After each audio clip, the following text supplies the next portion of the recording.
Okay, my publishing journey with Uncultured. Let me tell you all about it. I will say that I have a much more in-depth series on my Patreon, which you can access linked in the bio. And you have to be a subscriber right now, but when I finish the series, it's gonna be like a 10-hour series on exactly how I went from standing in my kitchen barefoot in 2018, having just left corporate America, listening to Educated. And I got done listening to that. I was like, and I call it an education. And my first thought was, why didn't I write that book first? And at the time, I was working in entrepreneurship at a nonprofit that was helping veterans become entrepreneurs. And so I immediately was like, oh no, I'm going to write a book in the tradition of that, right? We used to tell our entrepreneurs, just because someone has done your idea first doesn't mean you can't do it and do it better. It's just proof of concept, right? And so I was like, well, I'm going to write in the tradition of Educated, which is exactly how book deals work. So it was a good thing to think. I will tell you that absolutely everyone along the way scoffed at me, and I was told so many times that I could not compare my little book idea to Educated. It came out recently.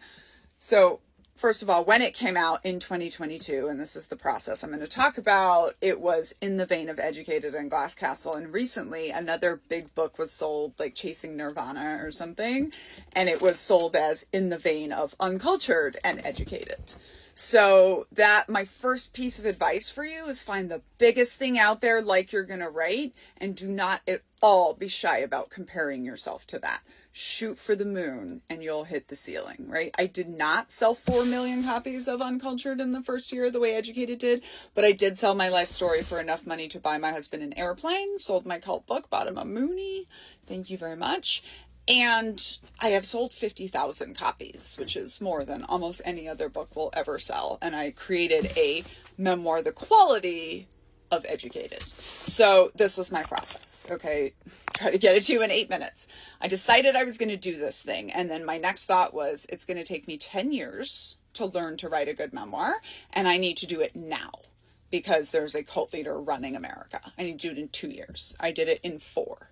Ultimately, I knew I needed help. I always knew I was going to get outside help to write my memoir, because one of my biggest pet peeves in both cult books and military books, mine is both, is when they just dump a bunch of insider language on you. Cannot stand it. So I knew, like, and this is the thing with women veteran books. So male veterans can write military books that only other male veterans will be able to understand because of the language. And they can still have bestsellers because there's 13 million, there's about 12 million male veterans. There's only about 1 million women veterans. And so it's just not enough. So my book was going to have to be able to be read by civilians. So I went out and I got a co-founder, what I call the co-parent of Uncultured. And I met Brandy Larson through the Mom Network. And Brandy Larson is a former publishing executive at Penguin Random House. So she was the connection that I needed. So this asked if I had connections that made it different for me than from other people. Yes, I met Brandy Larson, and ultimately Brandy Larson agreed to write the book with me on like a future percentage, which is very rare because she really believed in the story. It worked out for her, but usually you have to pay for author services.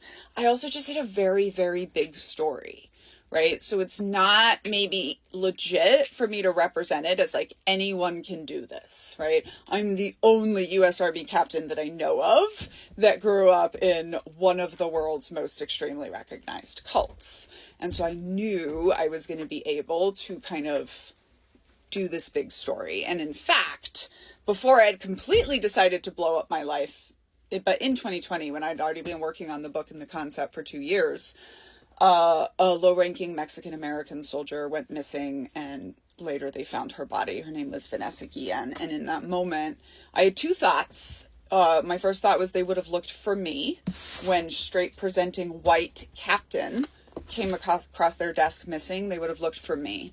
And I grew up in a religious cult. I didn't have family that was going to go to Congress and demand my body be found, right? But the system assesses me as more important. And my second thought was, I had been getting all of these rejections for Uncultured, and they said, we don't do Children of God because the abuse is too horrible, and we don't do stories about women in the military because nobody reads them. These days, I say, because I assume we know that the abuse is too horrible, right?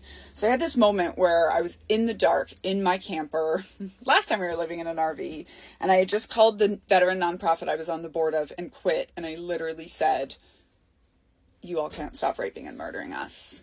Right? And I thought to myself, like, why doesn't America care? Why does nobody care what happens to the daughters of America when we disappear behind the high commune walls of the Department of Defense? And my answer was like, maybe they don't know. Because in fact, it turns out Uncultured is the first full-length memoir to get mass market publication and treatment. And in large part, that was because of the big cult story that I had going on as well. However, I like to think I kicked the door down for all the other stories of military women that are going to come out now, because it turns out people do want to read stories about women in the military. They don't want to read patriotic psychobabble that sounds like it was written by the Pentagon. And that's sort of the drug deal that many women writing their memoirs about the military have had to make in the past. And so I thought to myself, somebody is going to have to bleed their soul onto the page and get a big enough book deal they don't have to ask the Pentagon for permission to protest them. And then 1 second later, I was like, oh shit, that's me. And so, you know, I was called and I answered the call, and I'm proud of doing that. It has not been easy.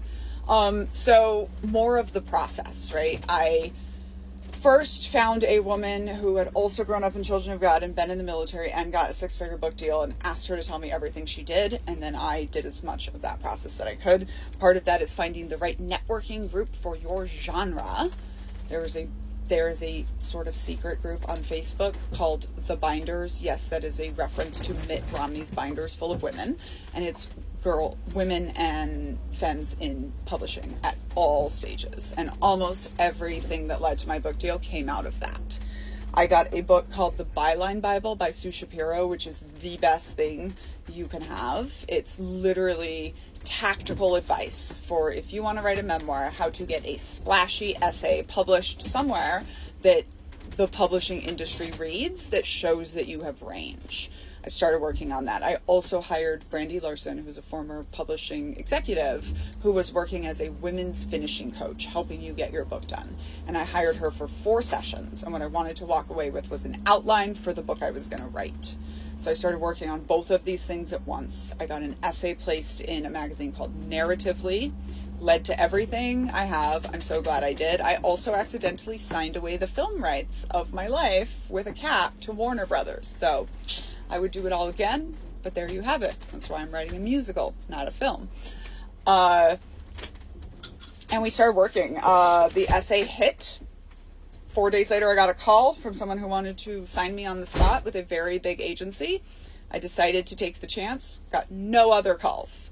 By our last consulting, which I paid $800 for, the set, by the way, she was supposed to be giving me all of her connections in the publishing industry, setting up how to write a query letter, how to get an agent. I already had an agent. She decided she was going to work on this with me, and we moved forward. By the end of 2020, we had exhausted our very junior agents list. We had only gotten rejections. He suggested that we bring in a proposal doctor, which is something, again, I was familiar with, raising funds for your startup. And so we brought in Amy Reed, who you can see wrote this book with me, and also Uncultured. And by the end of 2020, we were going to market on January 6th with a very well done proposal.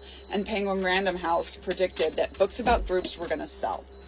On January 6th, the proposal did not go out because an insurrection was taking place. And I looked at Mr. Ninnicott Lady and I said, oh, Uncultured's going to sell big.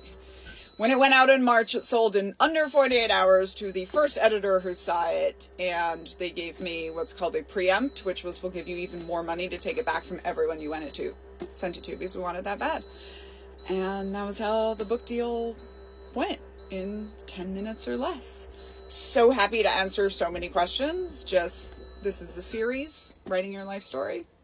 What are your questions? Oh, and of course, you can get signed copies of Uncultured attached here. You can also listen to me read it to you on Spotify Premium or anywhere else you get your audiobooks.